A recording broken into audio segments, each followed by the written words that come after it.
Nga gavumenti etaddewo kubanga babala Bannayuganda oba ogiyite sensasi, abantu bangi balina ebibuuzo bingi nti ye sensasi yeno ebayambye ki?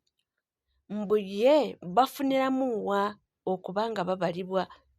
Nti kubanga ne bwe banaabagamba nti bababale nti era ebigenda kukolebwa biba bikontana n'ebyo, nti abantu be bapulaningira era si bye services babawa, so bo bagamba nti sensasi terina mugaso, nti era singa kisoboka Abannayuganda mbu mwandibadde mwediima ne mugaana okubanga bababala, ng'okubala kuno tekulina kye kuyamba Munnayuganda ali eyo, mbu naddala omuntu wa wansi, mbu tolina gy'ofuniramu mu sensasi ono, mbu pulaningi ya Uganda mugiraba, abalina mbu era be bongerwako, gwe omunaku owa wansi mbu n'osigala nga toyina. So mbu ye mu kulaba kwe agamba nti Abannayuganda mwandibadde mwediima ne bagaana okubanga babala, mbu kubanga tekirina mugaso. Si bigambo byange, bibyo njagala weewulirire. UK government kyerina okukola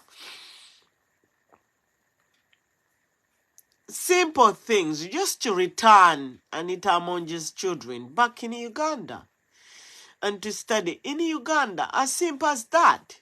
That's when we are going to know that UK is working, that UK means business, that UK is against corruption. Otherwise, this talk, we had enough. That is customary talk. We had enough of it.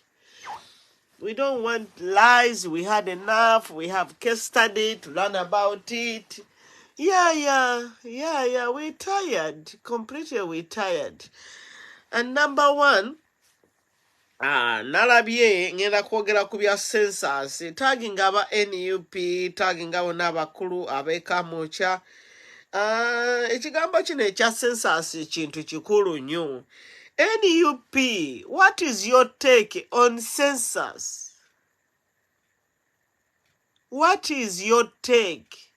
NUP, what is your take? Mwenna mukimanyi nti abaana bonna abalonzi bagenda mu Buwarabu.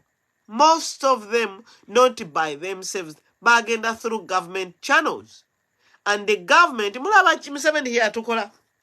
Museveni yatusindika wabweru, tukole ki? Tubeereyo, tukole. It was intention Museveni obuta creating a minimum. Museveni yatusindika wabweru, tusome, tubeere mu mawanga, about a certain time we balikolera census nga bokawuka be bajjuddemu. Kaakati mmwe aba NUP bino lwaki temubyogerako? NUP eri stuck, completely stuck. NUP ebya census n'omwogezi wa NUP bino lwaki temubyogerako? Omwogezi wa NUP bino lwaki temubyogerako? Why are you not talking about this? What is your version about this census? Forget about nti Museveni agenda kubba ssente. Mulaba bulijjo kye mbagamba okuteeka everyone on digital, naddala basapota ba NUP, naddala abantu abalonda NUP. Singa katuyina digital system, singa census yaffe ffe tugirina, naye kyemukayana ssente mmeka ze baasabye. Kati bulijjo kye mbagamba waaki kibalema? NUP waliwo ebintu ebimu byetayagala kukola, kuteekawo nga emotional support team, ebintu bye batayagala kukola. Kati nabagamba digital. Kakati mwe NUP, what is your version about census eno gye baataddewo? Mwenna mukimanyi nti abaana abato, your generation, bonna bali mu Buwarabu. Kati bo gavumenti ebakoleddewo ki okulaba nti they get on the census list? NUP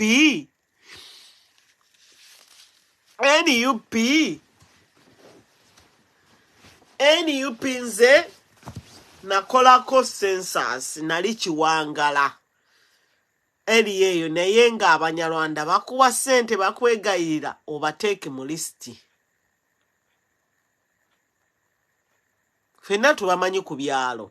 By that time babeerenga ng'eyo mu bibangiriza era nga bali mu buyumba obuli squashed nga baagala bakuwe ssente obateeke mu census.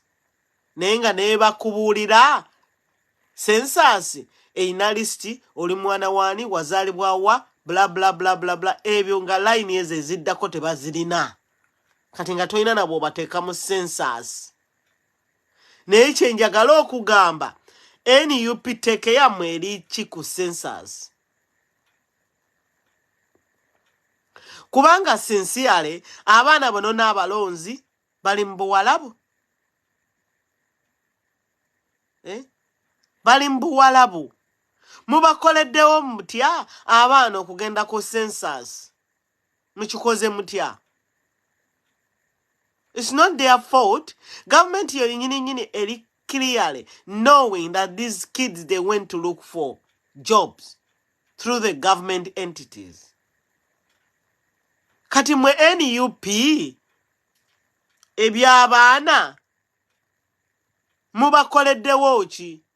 Number 2, mulina abantu ngaffe abalina amayumba e Kampala. Mutukoleddewo ki okubeera registered?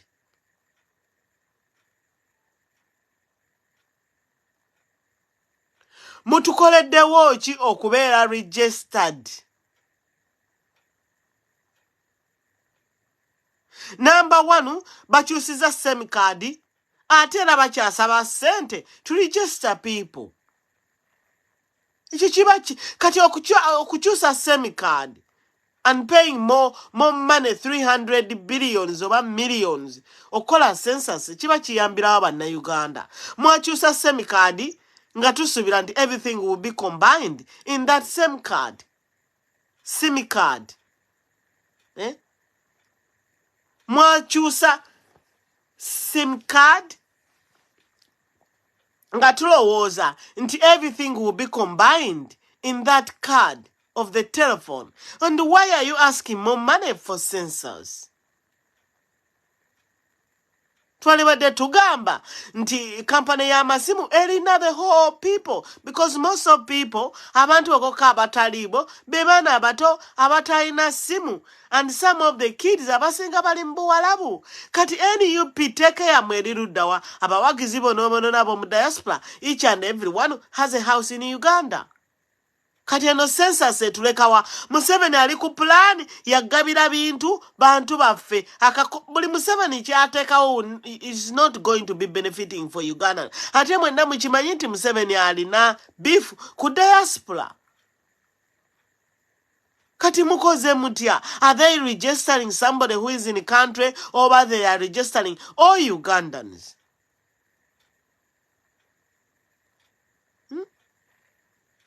Kubanga abaana bali mu Buwalabu. Listi yo nonona ezibatwala zononona muzimanyi.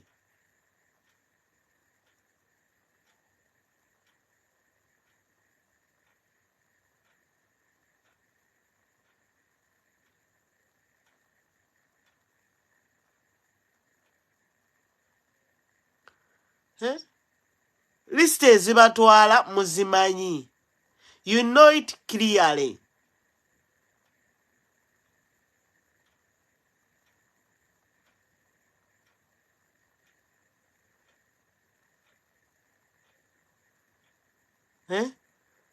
Kakati mugamba mutya?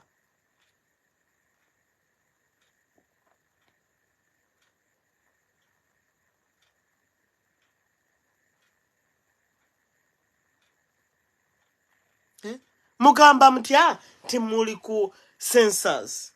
Aba NUP tutuuseewa wano. Omusajja Museveni buli kyaleeta ayina ekibenyi kyagenda okuyisaamu. Census for now in Uganda is impossible because most of Ugandans, they're outside the country, and clearly it is made intentionally by President Museveni for not creating jobs. And all Ugandans, they went to look for jobs. Kati bw'oteekawo census ng'abali mu Buwalabu tobayambye ekitekijja yebyo ebintu bya census ebitakyali nayo. When Ugandans they have ID system, mwakyusa SIM card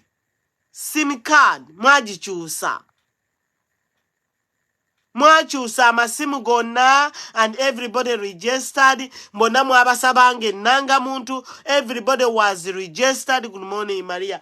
Everybody was registered with the nanga muntu, which some people they cost them money to pick them up. Abantu nona ba registering amasimu.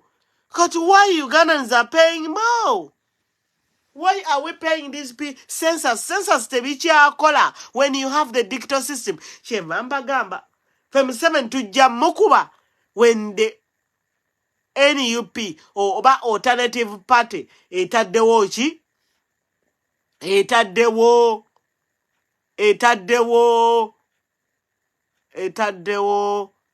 alternative. But NUP netetekawo action. Nabagamba datu registering abaana. Kino tukikoleko. Olio wakunga ali mu mbaga. Yajja ne ku mbaga ye bannanga abantu baagala obuto. Abantu baagala obuto bannange. Yajja ne ku mbaga ye ng'ayambadde engatto nga taliimu talinamu socks. Bannange embaga eri mu dduniya. Era omukazi naddeni ne yeewaana nti nnyina bba wange ekitaalo.